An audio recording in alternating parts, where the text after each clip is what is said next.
ஏம்மா, உங்களுக்கு வேண்டியவங்க யாராவது வந்திருக்காங்களா? இல்ல, எனக்கு பிறக்க போற குழந்தைதான் எனக்கு வேண்டியவங்க.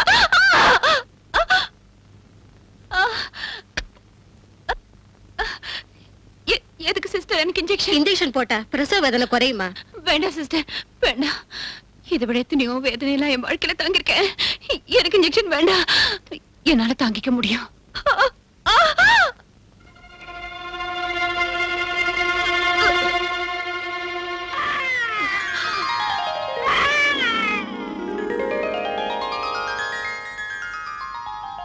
என்ன குழந்தை சிஸ்டர்?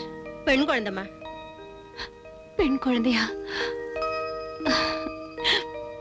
பெண் குழந்தைனாலே முகம் சொலிக்கிற இந்த காலத்துல நீங்க வித்தியாசமா இருக்கீங்களே. ஏமா குழந்தை அழுத அவன காது கேட்கல? இப்பதானே பால் குடிச்ச, அதுக்குள்ளே அழுவுற? பசிக்குதா? தாங்கிக்க. பொண்ணா பிறந்துட்டல, எல்லாத்தையும் தாங்கிக்க. இப்பத்துல இருந்தே நீ பழகிக்கணும். வாழ்க்கையில இன்னும் எவ்வளவு கஷ்டங்கள் இருக்குன்னு நீ தெரிஞ்சுக்கணும்.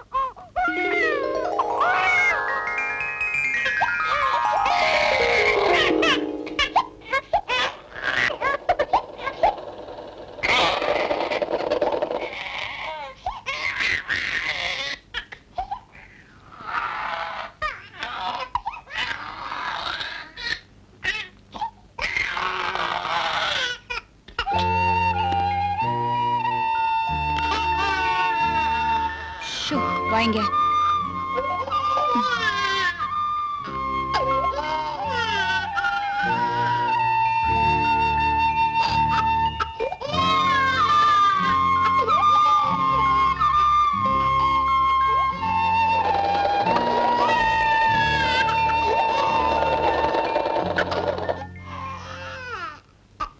டாக்டர், என்னமோ தெரியல, என் குழந்தை நடக்கவே மாட்டேங்கிறா.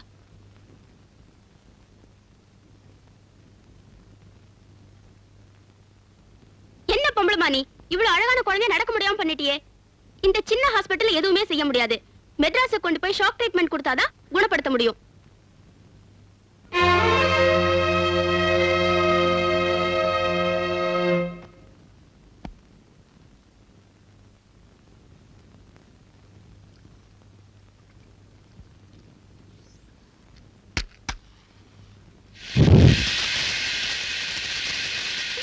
நீ இப்ப எழுந்து நிக்க போற. அர்ச்சனா வா, எழுந்துரு. அர்ச்சனா எழுந்து நடந்து வா, உன்னால நடக்க முடியும். எழுந்துச்சு நில்லு. அர்ச்சனா எழுந்து நில்லு. அர்ச்சனா நீ இப்ப எழுந்து நிக்க போற. எழுந்துரு, எழுந்துரு. அப்படி வா, அப்படி ஓடி.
மாணவ மாணவிகளே, பேராசிரியர்களே, திவ்யா கலை கல்லூரியின் முதல்வர் என்ற முறையில் இந்த ஆண்டு விழாவிற்கு வருகை தந்திருக்கும் தலைவர் உயர் திரு ஆனந்தமூர்த்தி அவர்களை வருக வருக என்று வரவேற்கிறேன்.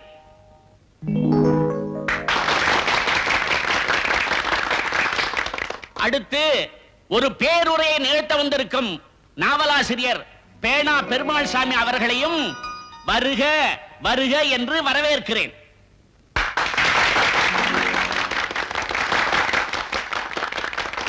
இந்த விழாவினை தொகுத்தளிக்குமாறு நமது கல்லூரியின் புரொஃபசர் திரு சந்தோஷ் அவர்களை கேட்டுக்கொள்கிறேன். Good evening, students. Let me take this opportunity in wishing you the very best in your life. இன்று முதல் நிகழ்ச்சியாக கல்லூரியில் நடந்து முடிந்த போட்டிகளில் வெற்றி பெற்ற மாணவ மாணவிகளுக்கு திரு ஆனந்தமூர்த்தி அவர்கள் பரிசுகளை வழங்குவார்கள். முதலாவதாக 100 மீட்டர் ஓட்ட பந்தயத்தில் வெற்றி பெற்ற மாணவன் பி குமார்.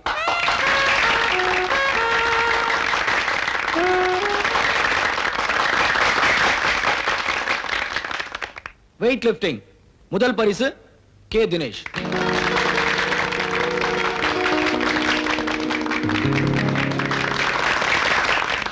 பெண்களுக்கான 100 மீட்டர் ஓட்ட பந்தயம் முதல் பரிசு மிஸ் அர்ச்சனா.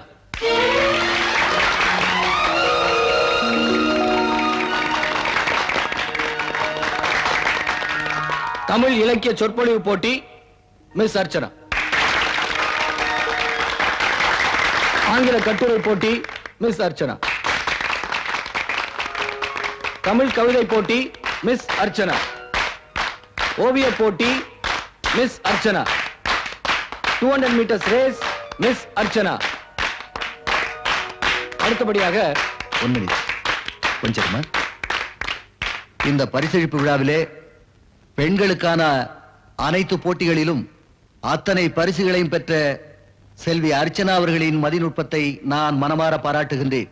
இப்படிப்பட்ட ஆற்றல் மிக்கவர்கள் வருங்காலத்திலே நம்முடைய நாட்டுக்கு பயன்படக்கூடிய அளவிலே தன்னை ஒரு IPS அதிகாரியாகவோ இல்லை ஒரு IAS அதிகாரியாகவோ உருவாக்கிக் கொள்ள வேண்டும் என்று என்னுடைய மனமார்ந்த வாழ்த்துக்களை இப்பொழுதே தெரிவித்துக் கொண்டு விடைபெறுகிறேன். நன்றி, வணக்கம். அடுத்தபடியாக நாவலாசிரியர் பேனா பெருமாள் சாமி அவர்களை சிறப்புரை ஆற்றும்படி கேட்டுக்கொள்கிறேன். என்னை இங்கு சிறப்புரையாற்ற அழைத்ததற்கு என் நன்றியை தெரிவித்துக் கொள்ளுகிறேன். அறிவு மேதையாகிய நான், இலக்கிய சிற்பியாகிய நான், சிறுகதை சிறுத்தையாகிய நான், குறுநாவல் குள்ளநரி ஆகிய நான் ஏற்கனவே சிறு வயதில் பல ஓட்டப்பந்தயங்களில் கலந்து கொண்டவன் தான். அன்றொரு நாள் 100 மீட்டர் ஓட்டப்பந்தயத்தில் நான் வெகுவாக முன்னேறி கொண்டிருந்தேன். திடீரென்று ஒரு சந்தேகம் வந்து நின்று திரும்பி பார்த்தேன். எனக்கு பின்னால் 10 பேர் ஓடி வந்து கொண்டிருந்தார்கள். இவர்கள் ஏன் என்னை துரத்துகிறார்கள் என்று ஒரு கணம் நின்று யோசித்தேன். அதற்குள் அவர்கள் என்னை கடந்து சென்று வென்று விட்டார்கள். அதற்கு பிறகுதான் தெரிந்தது அது ஓட்டப்பந்தயம் என்று. இங்கே வீட்டிருக்கின்றார் ஆனந்தமூர்த்தி, அது அவருக்கும் தெரியும். நானும் அவரும் சிறு வயதில் இருந்தே ஒன்றாக படித்தவர்கள். அவர் என்னை எப்பொழுதும் ராஜா மந்திரி விளையாட்டு விளையாடலாம் என்று கூப்பிடுவார்கள். என்னை ராஜா என்பார், அவரை மந்திரி என்பார். ராஜாக்களை ஒழித்து விட்டார்கள், ஆனால் மந்திரிகளை எந்த நாட்டிலும் ஒழிக்க முடியவில்லை, ஒழிக்கவும் முடியாது என்பதை அன்றே அவர் தெரிந்து கொண்டவர். ஆனால் எனக்கு இன்றுதான் தெரிந்தது. ஆகவே கூடிய விரைவில் அவர் மந்திரி ஆவார் என்பதை தெரிவித்துக் கொண்டே, வாழ்க்கை என்னும் ஓட்டப்பந்தயத்தில் நீங்கள் ஓடும் போது ஒருவே